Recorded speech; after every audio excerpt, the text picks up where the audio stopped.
پیغمبر علیه الصلاۃ والسلام حضرت فاطمه زهرا ته وایي چې بچیه ته به د کور د ننه عبادت کوي، حضرت علی رضی الله عنه به د کور د باندې خدمت کوي، او په ډېر اتفاق او په ډېره تقوا او په ډېر فریض کې به ستاسو زندګي سره تېرېږي.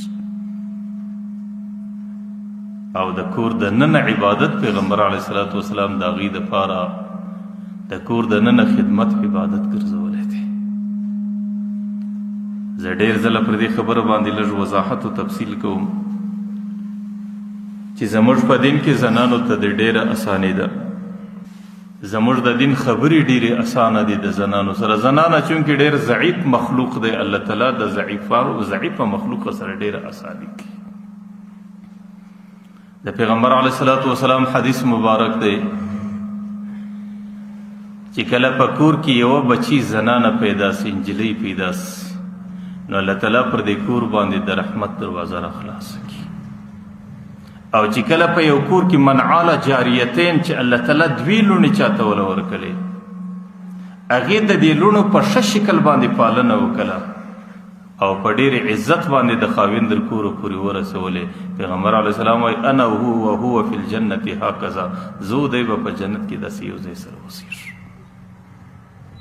نو یوه لور که پیدا سي دا د انسان دپاره رحمت دی، او دوی لوڼې که پیدا سي په کور کې دا د انسان دپاره د جنت پیدا کولو او په جنت کې د پیغمبر علیه الصلاۃ والسلام د معیت او د ملګرتیا پیدا کولو ذریعه جوړ شي. بیا زموږ په دین کې ترغیب داسې دی، زنانه چې کله د پلار په کور کې ناسته وي نو پر دې باندې مرګ راسي، د واده څخه مخکې وفات سي. د پیغمبر علیه السلام حدیث دی د هغې مرګ د شهادت مرګ دی. الله تعالی د قیامت په میدان کې په شهیدانو کې راپورته کوي. ځکه د زنانې غریبي د پلار په کور کې زندگی دا د سفر زندگی. زنانه چې لږ په څه په دې باندې پوه سي د پلار د کور پر زندگی زړه نه کښېني، ځکه د هغې زړه ځینې پورته وي لکه سړی چې د بل په کور کې اوسېږي. د دې غریبي په دې باندې سر خلاص دی چې دا کور زما سه یو ورځ پاتېدونکی دی.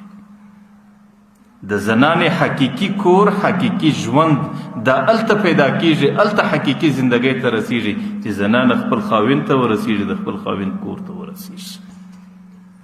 بیا د دې په زندگی کې آرام راسي، د دې په زندگی کې سکون راسي، بیا پر هغه زندگی باندې د دې زړه کښېني. چې کله دا د پلار په کور کې وفات شي، د خاوند کور نه وویني، نو بیا خو د دې غریبي هغه زندگی د سفر زندگی ده. بیا خو د دې زندگی هغه زندگی ده چې دا د خاوند راحت ته نه ورسېده او خپل کور ته نه ورسېده، او د خاوند سره چې کومه اساني او وسایي دې له راځي هغې وسایي ته دا نه ورسېدله. زندگی یې د سفر په شکل راله او د سفر مرګ د شهادت دی. ځکه پیغمبر علیه السلام وایي پر دې محرومیت باندې دې زنانو ته الله تعالی د شهادت مرګ ورکوي.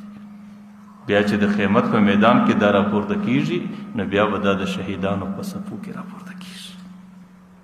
او بیا چې کله زنانه د پلار د کور سره راسي د خاوند کور له، او دا فعقد د نکاح کې راسي او دا خپل خاوند پیدا کړي، د خاوند د پیدا کېدو څخه مخکې د زنانې یو لمونځ په یو باندې د علماو مسله لیکلې ده. لیکن چې د خاوند کور ته راله د زنانې یو لمونځ الله تعالی په 21 ورشماري. د نارینه یو لمونځ په یو دی، د زنانې دا یو په 21 دی. د هغې وجه دا وه چې مخکې پر دې غریبه باندې ذمواري ډېره کم و، صرف د الله تعالی احکامو د الله تعالی ذمواري فرضی کول. لیکن چې د خاوند کور ته راورسېده اوس د الله تعالی امر جلا دی، د الله عبادات او د الله تعالی احکام جلا دي، او د خاوند خدمت دی، د خاوند خواهشات دي، د خاوند ذمواري ده، او د خاوند د کور خدمت کول. چونکې پر دې باندې ذموارۍ ډېرې سوې، او د دې ذموارۍ سره سره چې دا عبادت کوي هغه عبادت دې ته مشقت ورکوي. نو الله تعالی دومره اساني ورسره کوي چې د واده څخه وروسته زنانې ته یو لمونځ بیا الله تعالی په 21 باندې وشو. او پیغمبر علیه الصلاۃ والسلام چې کله دا د خاوند کور ته راسي، پیغمبر علیه الصلاۃ والسلام وایي چې الله تعالی په خپله سپارش کوي. قرآن کریم کې الله تعالی دستي خاوند ته وایي وعاشرهن بالمعروف، دا زما یو بنده دی، دا زما یو د امت یو حصه ده، ستا کور ته راورسېده او ستا در لاس لاندې سوله. الله تعالی ورته وایي زه د دې خپل بنده تا ته سپارش کوم چې د دې سره به اوس ته ښه زندګي تېروي. دنیا کې څوک د چا سپارش کوي، ورور د ورور سپارش کوي، کله ورور د خور سپارش کوي، کله پلار د لور سپارش کوي، کله مور د لور سپارش کوي، لیکن زنانه هغه څوک دی چې د هغې په سپارش الله